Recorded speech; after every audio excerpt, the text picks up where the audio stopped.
Hey everyone, welcome to a new video, welcome to my channel. My name is Maaike. Today we are going to be talking about some new books that I bought.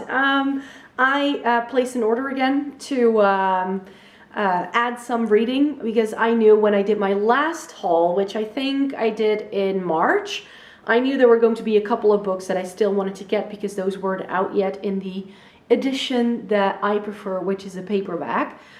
So I decided to keep a couple of books that I hadn't ordered yet, and then I'm going to now not order any books for a little while to come because now I have plenty to read. So I have, I think, roughly 20 books or so here, and that's what I'm going to be sharing with you today. But before we do that, I would like to link you to a video that I did last Tuesday because of everything that's going on in the world. I did a video with like my favorite black-owned makeup brands, as well as a couple of books that I would recommend if you want to read books by black authors, and also some music for you to listen to. So I will make sure to link that in the eye above. On this channel I don't have a community tab, and I only do one video a week, so there isn't much that I can do in terms of like communication with anyone. So I just would like to refer you to that video. So that you know that it's out there, and that, you know, if you want to, you can go read that. So I am going to be sharing the books that I bought. I bought these, I think, already at the end of April, and some of them just took a little while for them to get here. So that being said, let's just get started. I bought, finally, Kazuo Ishiguro's The Buried Giant, and this is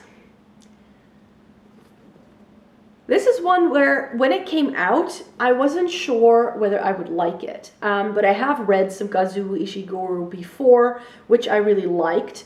And with this has to do with something to do with the Roman Empire. I remember reading the blurb on the book depository, and I was like, ooh, I might now actually be interested in reading that. It's just, again, one of those books that I think a lot of people have read, and I just haven't, and I feel like I'm missing out. So that's why I picked up this one. The next book is one that I found at my local bookstore. This is Where the Crawdads Sing by Delia Owens. And this is apparently a very, very popular book. I didn't know anything about this yet. It's about, like, in a late 1960s, North Carolina coast. And there's this rumor of the Marsh Girl. Yeah, she's been living, like, about a girl who lives in the marshes, and then people don't know who she is. I don't know. It sounds a bit Jungle Book to me. It seems to have that, and I don't know why, but I was just really, really intrigued by it. And again, on the book depository, this was a very, very cheap offer, so I thought I could pick it up and see if I like it. Then a book that was recommended to me by a colleague. This is My Year of Rest and Relaxation by Otessa Mosfag? I'm not sure how you pronounce her last name. And this is about, yeah, I don't know. It's sort of like, the way my colleague sold it to me was like a Paris Hilton kind of like, what's that TV series called again? I never watched it. Blair Waldorf. What TV show is that a character on again? But like a bit like that sort of lifestyle, Sex and the City, like, are these women really working? And sort of like what she's going through as she's like not doing anything at all. And she said it was really, really good. So I definitely wanted to read it because of that. Then The Bedlam Stacks by Natasha Pulley. I read her first novel, The Watchmaker on Filigree Street, and I quite liked it. It wasn't, in the end, what I had expected from it. It was towards the ending a bit, it sounded a lot more like it was going to be a bit more of an action novel than it actually ended up being. But this apparently sort of takes those characters, I believe. No, that was the next one. But this is just another book by the same author. And because I did like the writing, I was hoping that this would be another enjoyable read. Then this is a third book in a series. I own the first two books, and I held off of reading those two books before picking, because I still wanted to pick up this one. This is The Lost Acre by Andrew Caldecott. The first book in this series is called Brother Weird, and I'm not sure if that's the name of the series as well. But this is a fantasy story, if I understand correctly, is set in like an Elizabethan, like late 16th, early 17th century kind of world. It sounded intriguing to me. So it's like a bit like an alternate universe kind of thing, but with mystery as well. So that's why I thought I could just complete the trilogy and then start reading it at some point.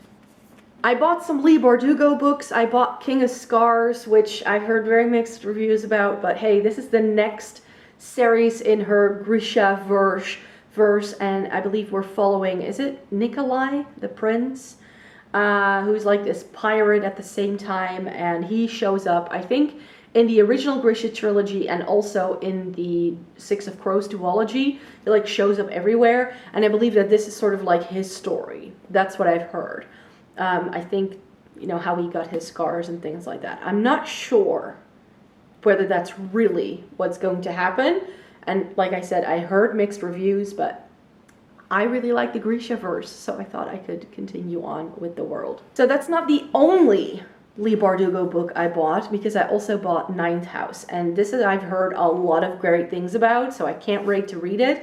This is apparently like a secret society at like a university kind of setting with magic, and it's adult fiction, so I think that can be enjoyable. I generally like Leigh Bardugo's writing, so if this is more like Six of Crows and less like the Grisha trilogy, then I think I will like it. I definitely prefer the duology over the trilogy that she did. So I'm really looking forward to finding out what this one is all about, because this has been pretty hyped. I bought another book in a series. This is The Murder Pit by Mick Finlay, and this is part 2 of the Arrowwood series. And I picked that first one up because of this. London society takes its problems to Sherlock Holmes.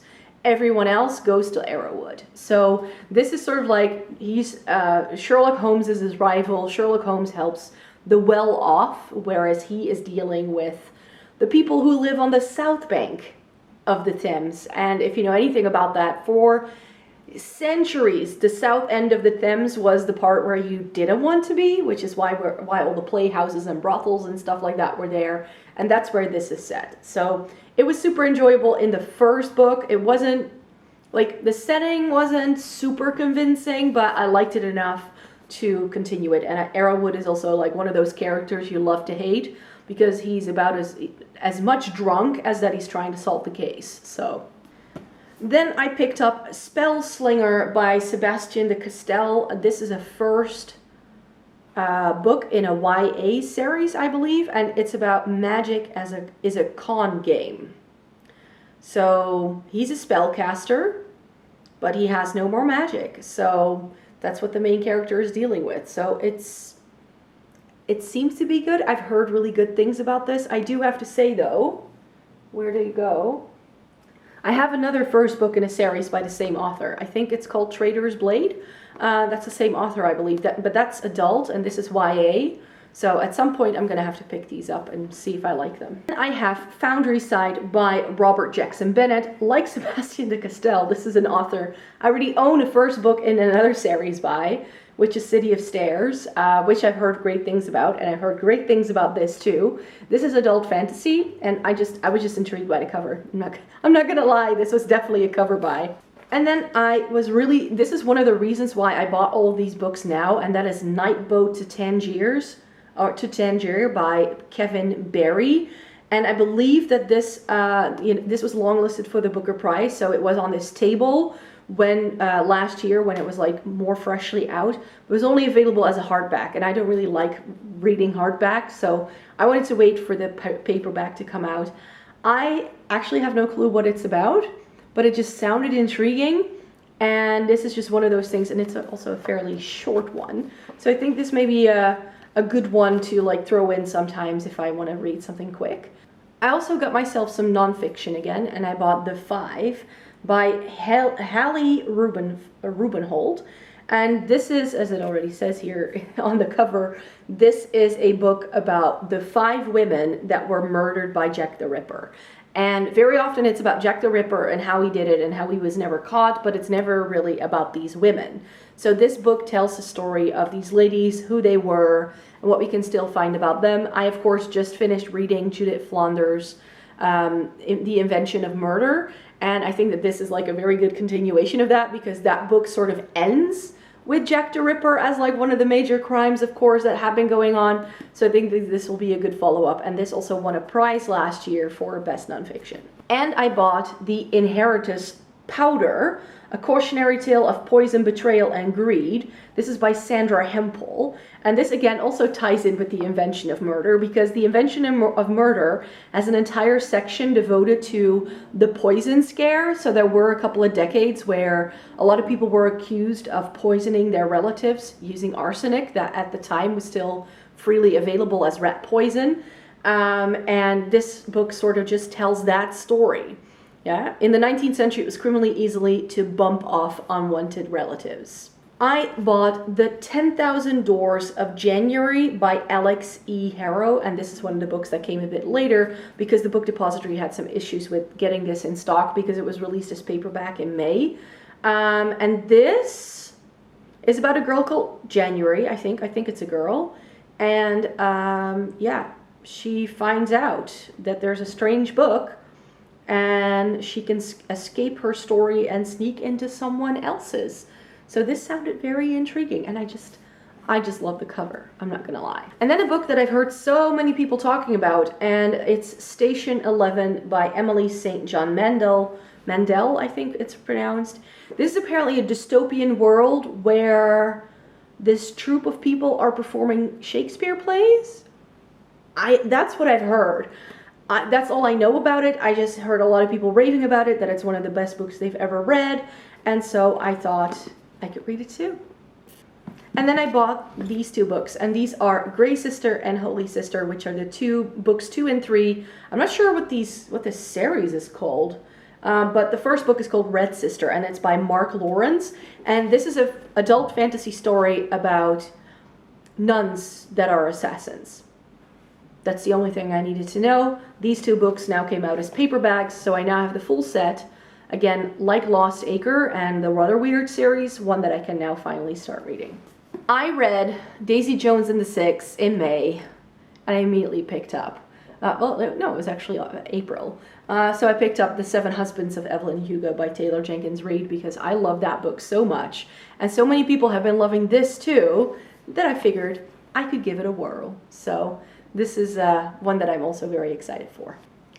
And then this came out, the Goblet of Fire in the House edition. I am a Ravenclaw, so I'm currently collecting the full set in the hardbacks in the Ravenclaw editions.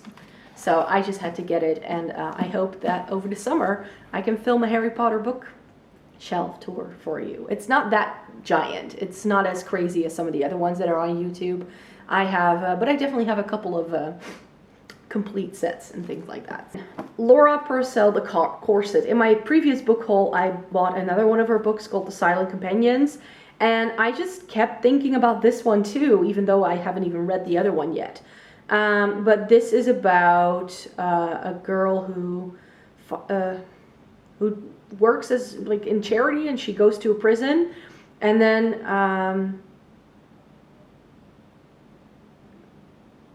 yeah, this is just, you know what I like? This is just one of those books again, like it's like Victorian, like historical setting, and there's a mystery going on that we need to unravel. I'm just down. And then we're almost there. This is Emily A. Duncan's Wicked Saints. This is a book that, again, I kind of bought because of the cover.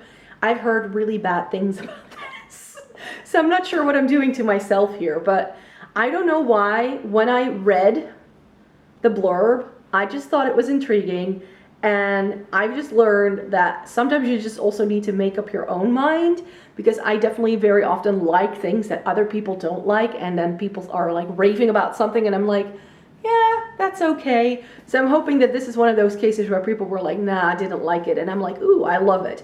That's what I'm hoping this will be.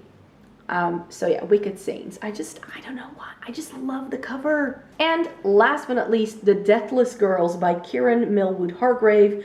This I'm not sure whether it's now actually, like, is this middle grade? Is this YA? Oh, it is about a 17-year-old, so I think it's YA. But I love the cover of this. And this is, well, it says here on the back, it says, a breathtaking origin story of the brides of Dracula. Well, that's the only thing I need to know. Dracula, vampires, I'm down. I'm down. So this is one that maybe I'll get to this quite soon, actually. It seems to be a good one. So yeah, The Deathless Girls.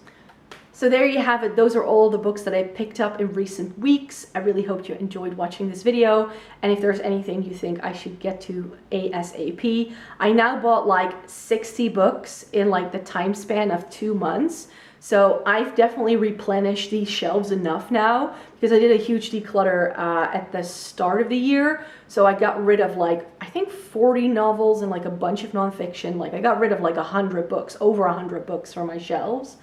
And yeah, so I just needed to make sure I had some things that made me like, what happens to me is that at a certain point, I've read a lot what's on my shelves, and I just feel it needs an injection of something new. And that's what I felt my shelves needed for sure. And I kind of treat my shelves as a personal library where I can just go and pick something whenever I feel like picking up something new. And then I hope to have a bit of a variety of different things, and then I slowly but surely make my way through it. And hopefully one day everything that's on these shelves will have been read, but that's definitely not the aim here. So thank you very much for watching. I really hope you enjoyed this video. Please give it a thumbs up if you liked it. Subscribe to my channel if you'd like to see more by me. I make one new video a week on this channel at 6 p.m. On Fridays at 6 p.m. Central European time. That's when my videos go live. So I hope to see you in my next video. Bye!